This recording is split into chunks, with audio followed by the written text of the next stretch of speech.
Hai Bapak dan Ibu dan saudara-saudara sekalian, sahabat JCA, kita ketemu lagi pagi hari ini, hari Minggu. Kelihatannya tidak terlalu lama ya, karena hari Kamis yang lalu kita sama-sama mengikuti kebaktian dari kenaikan Yesus dan hari ini kita ketemu lagi.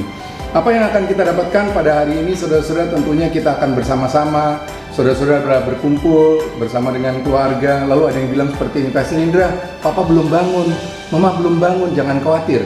Jam 9, jam 11, jam 4 sore kita ada kebaktian online. Dan kalau Bapak dan Ibu dan saudara-saudara kelewatan, nanti bisa juga lihat di YouTube kami ya, dari JCA Church GSCA. Nanti di sana akan diulang kembali. Senang untuk ketemu dengan Bapak dan Ibu dan saudara-saudara sekalian pada kesempatan hari ini. Dan nanti Pastor Livia akan bicara meneruskan apa yang kita telah bicarakan dari 1 Petrus. Kalau saya 1 Petrus 2, Pastor Ocep 1 Petrus 3, kali ini Pastor Livia akan bicara dari 1 Petrus 4. Dan saya percaya itu akan memberkati Bapak dan Ibu dan saudara-saudara sekalian. Dan sebelumnya kita akan memuji dan membesarkan nama Tuhan bersama dengan JCA Worship. Mari kita siapkan hati dan pikiran, kita kebaktian bersama-sama, kita menikmati hari Minggu yang luar biasa ini. Dan sebelumnya saya ajak saudara dan Bapak dan Ibu semuanya untuk berdoa bersama-sama. Bapak kami yang dalam sorga, terima kasih untuk pagi hari ini. Terima kasih kalau kami boleh berkumpul bersama dengan seluruh keluarga atau teman-teman atau siapapun saja yang sekarang tengah bersama-sama. Mari Tuhan, Engkau bersama-sama dengan kami. Roh Kudus membuka hati dan pikiran kami. Kami ingin menikmati hari ini di dalam kebaktian yang kami lakukan bersama-sama. Segala puji, hormat, syukur kami naikkan hanya untuk kemuliaan-Mu ya Tuhan. Di dalam nama Yesus Kristus, haleluya, amin.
Shalom Bapak Ibu, Saudara sekalian, berjumpa lagi di kebaktian online dari JCA.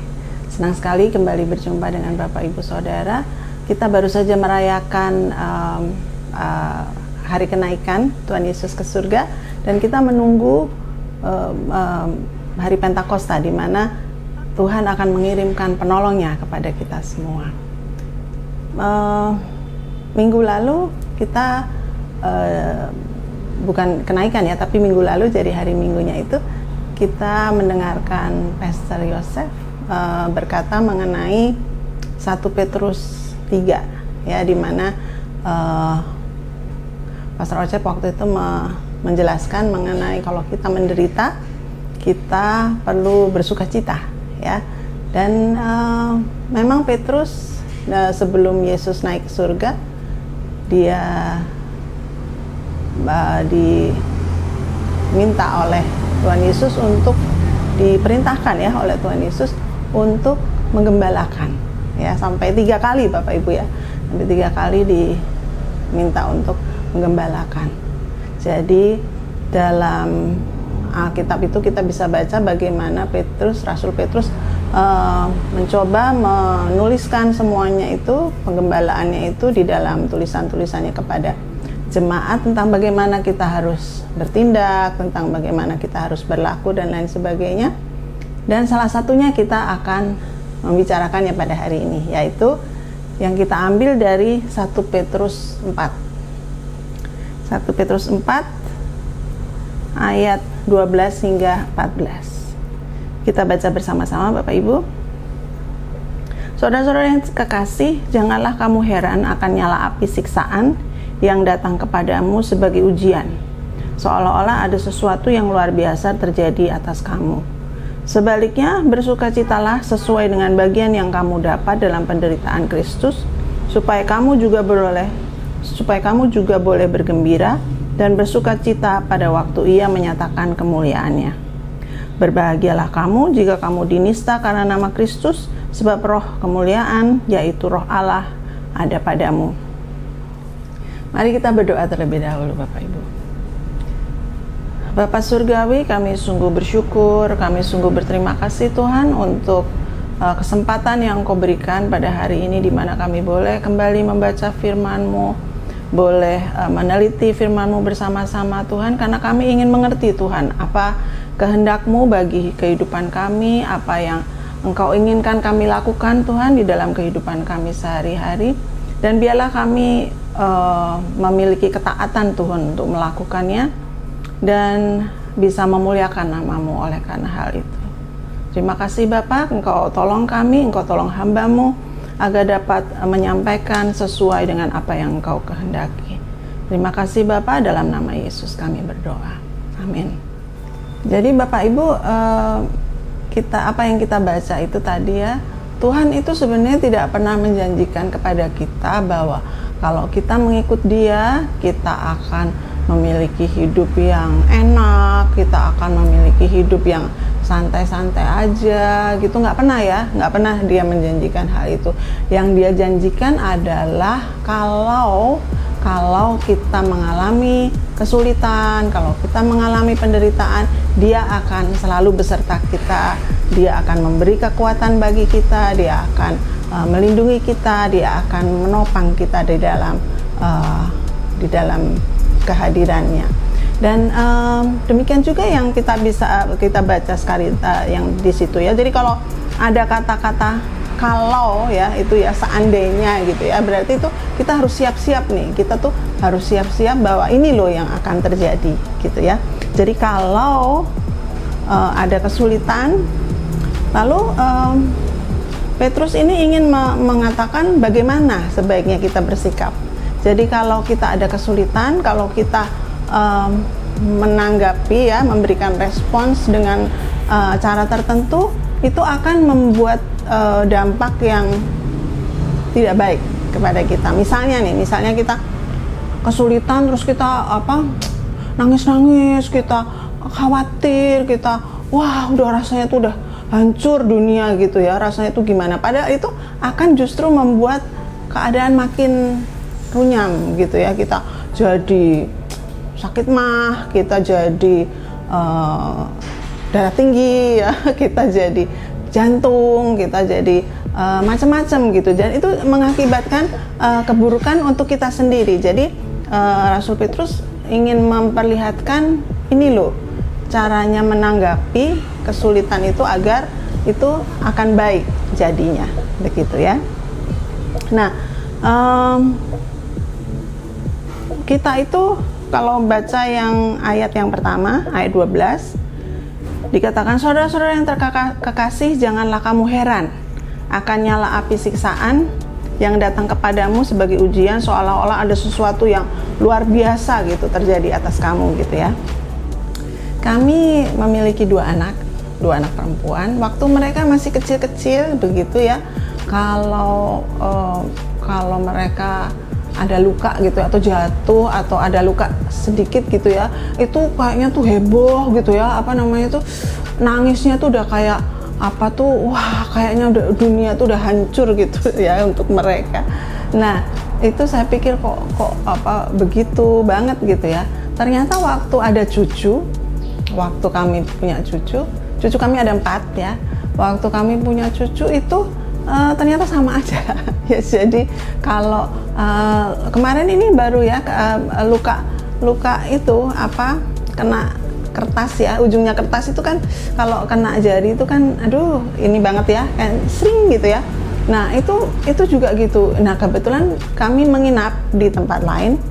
Jadi itu dia bilang, aduh mami kapan nih aku ketemu Uti gitu ya, aku mau cerita. Jadi luka yang sekecil itu tuh kayaknya tuh merupakan sesuatu banget gitu untuk dia gitu ya. Sampai akhirnya ketemu saya itu padahal lukanya juga udah kering gitu ya, udah sembuh gitu, tapi dia tetap ini Uti ini sesuatu aku kena paper cut gitu ya, ini sakit banget tadi tapi udah sembuh, tapi itu kayaknya tuh heboh banget. Nah Bapak Ibu Saudara, kita ini dianjurkan oleh Rasul Petrus kalau kita menghadapi kesulitan jangan kaget dan jangan menganggap bahwa ini sesuatu yang besar terjadi pada kehidupan Anda ya, karena kalau udah gitu tuh rasanya tuh semua perhatian kepada Anda ya. Kita harus jangan fokus pada kesulitan kita, jangan fokus pada penderitaan kita, jangan fokus pada apa yang kita hadapi, tapi harusnya fokus kita kepada Tuhan ya, kepada Tuhan, betapa besar Tuhan, betapa Dia sanggup mengatasi kesulitan kita, betapa Dia sanggup menolong kita untuk mengatasi atau menjalani semua itu. Jadi Bapak Ibu, kadang-kadang kita juga berpikir bahwa aduh ini jangan-jangan kesalahanku nih ya, jangan-jangan Tuhan lagi menghukum aku nih, jangan-jangan aku pernah melakukan satu kesalahan dan sekaranglah aku menerima akibatnya gitu ya, jangan-jangan gitu ya. Nah kita juga jangan terlalu menyalahkan diri sendiri juga, karena mungkin saja hal apa yang kita alami itu bukan merupakan hukuman dari Tuhan, bukan merupakan akibat daripada kesalahan kita. Karena misalnya di dalam Amsal ya, di dalam Perjanjian Lama, di situ sudah disebutkan ya, di dalam Amsal 11 ayat 31 dikatakan kalau orang benar menerima balasan di atas bumi, lebih-lebih orang fasik dan orang berdosa. Jadi sama aja, orang fasik maupun orang benar juga menerima hukuman begitu ya. Ini juga alur pemikirannya itu sama dengan kalau di dalam Alkitab dikatakan bahwa sama-sama menerima hujan. Orang benar maupun orang fasik juga sama-sama menerima hujan begitu ya. Jadi jangan terlalu menyalahkan diri sendiri begitu maksudnya. Nah, di dalam Yohanes 16 ayat 33 juga dikatakan, semuanya itu kukatakan kepadamu supaya kamu beroleh damai sejahtera dalam aku. Di dalam dunia kamu menderita penganiayaan, tetapi kuatkanlah hatimu, aku telah mengalahkan dunia. Ya, jadi bukan Rasul Petrus saja, Yohanes pun juga mengatakan yang sama. Kemudian juga di dalam Kisah Para Rasul 14 ayat 22, di tempat itu mereka menguatkan hati murid-murid itu dan menasehati mereka supaya mereka bertekun di dalam iman, dan mengatakan bahwa untuk masuk ke dalam kerajaan Allah kita harus mengalami banyak sengsara. Jadi memang harus mengalami Bapak Ibu ya. Nah, di ayat berikutnya Bapak Ibu kita baca ya. Ayat ke-13, sebaliknya ya, kata Rasul Petrus nih, dia bilang sebaliknya bersukacitalah sesuai dengan bagian yang kamu dapat dalam penderitaan Kristus, supaya kamu juga boleh bergembira dan bersukacita pada waktu Ia menyatakan kemuliaannya. Wah, lucu ya Bapak Ibu ya, kita menderita kok terus disuruh bersukacita gitu ya. Apa jangan-jangan ini salah terjemahan kali ya, atau salah tulis atau gimana gitu ya. Ternyata Bapak Ibu ini merupakan satu tema yang terus-menerus dikumandangkan di dalam seluruh Alkitab ya. Jadi kita itu kalau menderita disuruh bersukacita, begitu ya. Seperti dalam Yakobus 1 ayat 2 hingga 4 dikatakan, saudara-saudaraku, anggaplah sebagai satu kebahagiaan apabila kamu jatuh ke dalam berbagai-bagai percobaan. Sebab kamu tahu bahwa ujian terhadap imanmu itu menghasilkan ketekunan, dan biarlah ketekunan itu memperoleh buah yang matang, supaya kamu menjadi sempurna dan utuh dan tak kekurangan sesuatu apapun. Jadi ada tujuannya tuh ada. Kalau kita menderita bukan supaya kita didera gitu ya dengan penderitaan, tapi supaya kita diasah untuk menjadi tekun, untuk menjadi memperoleh buah yang matang. Jadi kalau kita diizinkan untuk menerima kesulitan, memperoleh penderitaan, itu ada maksudnya supaya kita itu nggak begini-begini aja gitu ya. Kita nggak ya di situ-situ aja gitu ya, tapi kita boleh bertumbuh, boleh berkembang. Di dalam Roma 8 ayat 17 dikatakan, jika kita adalah anak, maka kita juga ahli waris. Maksudnya orang-orang yang berhak menerima janji-janji Allah yang akan menerima bersama-sama dengan Kristus, yaitu jika kita menderita bersama-sama dengan Dia, supaya kita juga dipermuliakan bersama-sama Dia. Jadi kalau kita ini sekarang menderita, itu nggak ada apa-apanya dibanding dengan kemuliaan yang akan kita dapatkan bersama-sama dengan Kristus nanti. Kalau Dia sudah datang kembali menjemput kita dan lain sebagainya, kita diubah di dalam kemuliaan. Itu nggak ada apa-apanya. Kayaknya kita menderita sekarang itu cuman gitu loh ya. Jadi nggak apa-apa deh gitu kita menderita sekarang, asalkan nanti itu di dalam kemuliaan Kristus kita pun juga turut serta menjadi ahli waris kemuliaannya. Yang terakhir Bapak Ibu adalah di ayat yang ke-14. Berbahagialah kamu jika kamu dinista karena nama Kristus, sebab roh kemuliaan, yaitu roh Allah, ada padamu. Ya, jadi kalau kita ingat-ingat berbahagia gitu ya, kita ingat ucapan bahagia ya, khotbah di atas bukit ya, itu salah satunya juga bilang gitu Bapak Ibu. Jadi Matius 5, jadi kita ingat-ingat kan tadi siapa aja tuh yang bilang ya, Petrus, Yohanes, Paulus, sekarang Matius. Jadi seluruh tema di dalam Alkitab itu temanya itu hampir bersamaan, semuanya sama, yaitu Matius 5 ayat 11 dan 12 ya. Berbahagialah kamu jika karena aku kamu dicela dan dianiaya, dan kepadamu difitnahkan segala yang jahat. Bersukacitalah dan bergembiralah, karena upahmu besar di surga, sebab demikian telah dianiaya nabi-nabi yang sebelum kamu. Jadi Bapak Ibu, kalau kita ini udah lebih daripada menderita ya, ini udah kelasnya udah penganiayaan. Jadi penganiayaan itu artinya kita menderita karena Kristus, kita menderita karena kita mengemban nama Kristus, begitu ya. Nah ini udah levelnya udah beda lagi gitu ya, bukan penderitaan sehari-hari. Mungkin untuk beberapa orang mungkin penderitaan sehari-hari, tapi ini adalah penderitaan bukan karena salah kita, juga bukan karena apa-apa, tapi karena iman kita. Nah, banyak kesaksian di mana kebanyakan itu para misionaris ya, yang udah nggak mikir nyawa lagi dia ya, udah nggak mikir nyawanya, nggak mikir keluarganya, nggak mikir keselamatan dirinya, yang penting pokoknya nama Yesus diberitakan. Itu mengharukan sekali bagaimana mereka dianiaya karena Kristus, dihukum atau disiksa karena nama Kristus. Banyak sekali kita mendengar cerita-cerita seperti itu. Mungkin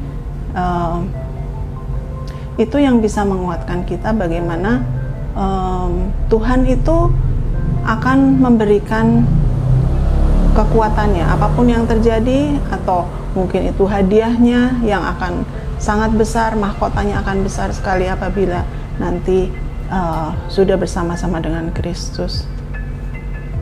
Jadi Bapak Ibu, sekali lagi kalau kita mau mengingat lagi apa yang sudah kita baca ya dalam 1 Petrus 4 ini, yaitu bahwa kita sebaiknya jangan heran dan jangan dibesar-besarkan gitu ya, jangan fokus pada penderitaan kita, tapi fokus pada Tuhan. Dan kemudian juga kita disuruh, kalau kita menderita, kita disuruh untuk bersukacita. Bersukacita itu bukan berarti terus kita ketawa-ketawa terus gitu ya, atau bercanda terus gitu ya, nggak pernah serius. Tapi bukan, bersukacita bukan itu. Tapi maksudnya bersukacita itu artinya kita tidak khawatir. Kita tidak ada rasa khawatir, kita tidak protes ya, kita tidak bersungut-sungut ya, tapi kita ada damai sejahtera Tuhan di dalam hati kita. Kita bersukacita karena kita ada damainya di dalam hati kita, dan kita percaya bahwa ini berlangsung karena atas izin Tuhan. Tuhan memiliki satu rencana yang indah bagi kita. Apakah itu mendewasakan kita, apakah kita menjadi bertumbuh oleh karenanya, dan kita ada naik kelas gitu ya, ada perkembangan, ada kebaikan, dan percaya bahwa Tuhan nggak mungkin salah lah gitu ya, meskipun ini Tuhan izinkan, tapi dia pasti bukan melakukan kesalahan. Itu sudah merupakan rencana bagi Tuhan, dan ini akan mendatangkan kebaikan bagi kita. When we found out we were pregnant, we were quite excited because it was going to be the first grandkid on either side of the family. So we had a special lunch and called both of our parents to our house, and we actually gave them each a sippy cup so that they could come to their own conclusions about what the lunch was about.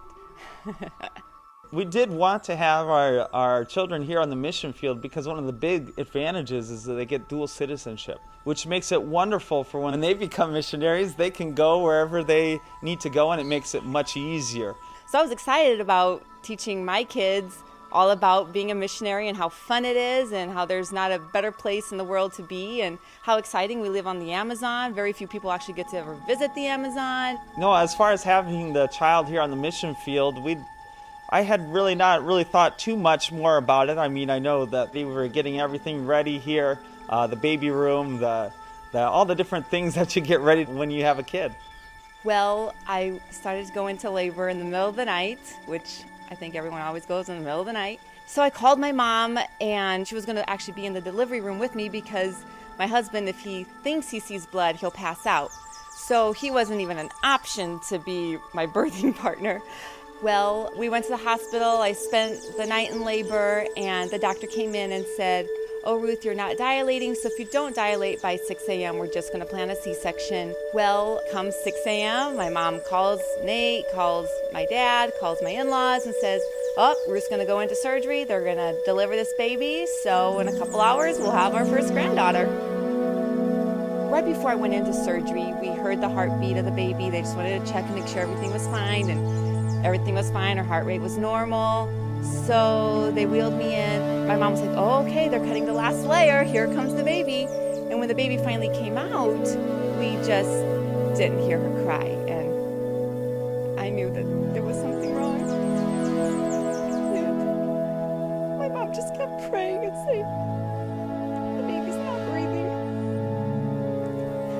So I wanted to die at that moment because it was something I'd waited for so long. I remember I was sitting out in the waiting room with my mother, and a nurse came out, and she was crying. She said, you really have to pray because the baby's not breathing. And it just kind of, I didn't even know what to think. It was just kind of like a daze, that whole thing. And to find out that actually she never did breathe. All my dreams at that moment were just shattered because, I gave my life to Jesus. I was working, I was serving God, and it just didn't make sense. It didn't make any sense. That whole thing, that whole time was just kind of a whirlwind because something that comes out of left field, everything was fine. We just still don't know why she never breathed, but we had a funeral that very day because that's the way they do it in Brazil, and we had named her Anna Rebecca after our mothers. It was just a day that was supposed to be your biggest day of joy was really the hardest day that you've ever experienced. And it was very, very tough. And then I was so sick. I mean, I almost died in the hospital. I was in the hospital for 9 days, and it was just, every night I cried myself to sleep. I just could not understand why that would happen. When came time for our cell group, which we have, I had already lined it up for one of my disciples to take over the cell group.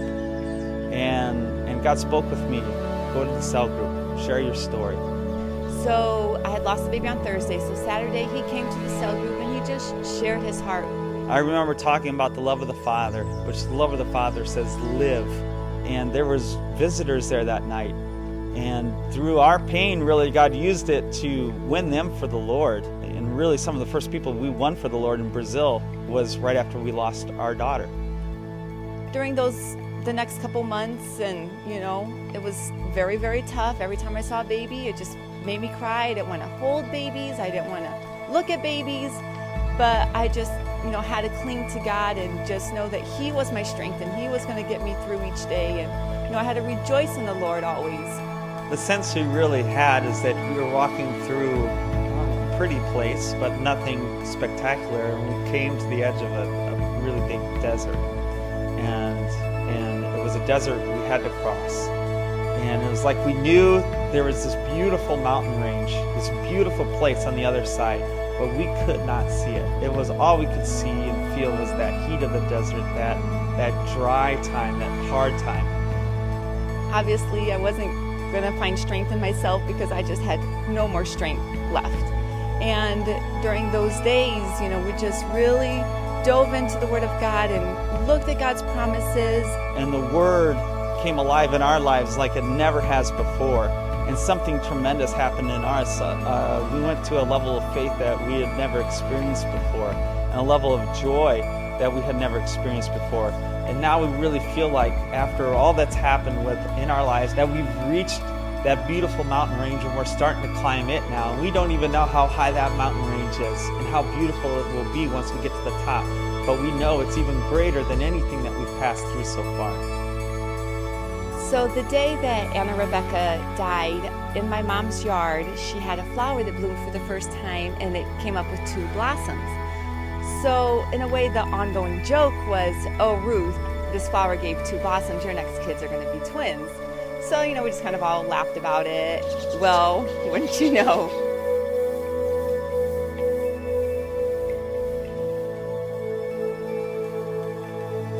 What we passed through has really strengthened us for the work that God has called us to, and He has created in us a heart that is so sensitive to people who are suffering. What I found really amazing during that time is the amount of people, Christians and non-Christians alike, that said they saw Jesus in our lives. They came to comfort us, and we heard testimonies of people that went away and they were comforted, and they saw that there is a hope for those who have Christ. It really is a testimony to God's grace in our lives at that time, to His glory, what He was doing, how He was using our lives, our story in a time of most suffering to impact the lives of others. And from then on, Nate's been able to really share our story around the country, and I've been able to share with people that have lost kids. So even through our hardship, God is being glorified and people are coming to know Christ. And we may have lost a daughter, but we're going to gain tons of spiritual kids through all this. And someday in eternity, we'll see our daughter, plus we'll see all these people that have come to know the Lord through our story.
Saya sendiri merasa sangat diberkati, nyanyi bersama, memuji Tuhan bersama, mendengarkan firman Tuhan. Saudara-saudara, kalau ada kesempatan Bapak dan Ibu, ulang lagi, baca lagi, diskusikan lagi ya. Kalau ada yang mau bertanya, jangan lupa bertanya juga pada kami dari pastoral, dari JCA atau kepada saya. Silahkan saja. Tetapi hari ini adalah hari yang berbahagia tentunya. Mari terima berkat Tuhan sebelum saudara-saudara melanjutkan apapun yang saudara akan lakukan. Bapak, terima kasih untuk segala penyertaan-Mu dari depan, dari pertengahan sampai dengan akhir ini. Kemanapun Tuhan kami akan melakukan hari-hari kami, di hari-hari ini bersama dengan keluarga, berkatilah kami. Saudara-saudara, terimalah berkat yang daripada Tuhan, kiranya kasih karunia Allah Bapa di sorga, cinta kasih Yesus Kristus, dan kuasa Roh Kudus menyertai saudara dan saya dari hari ini sampai selama-lamanya. Amin. Sampai jumpa. Very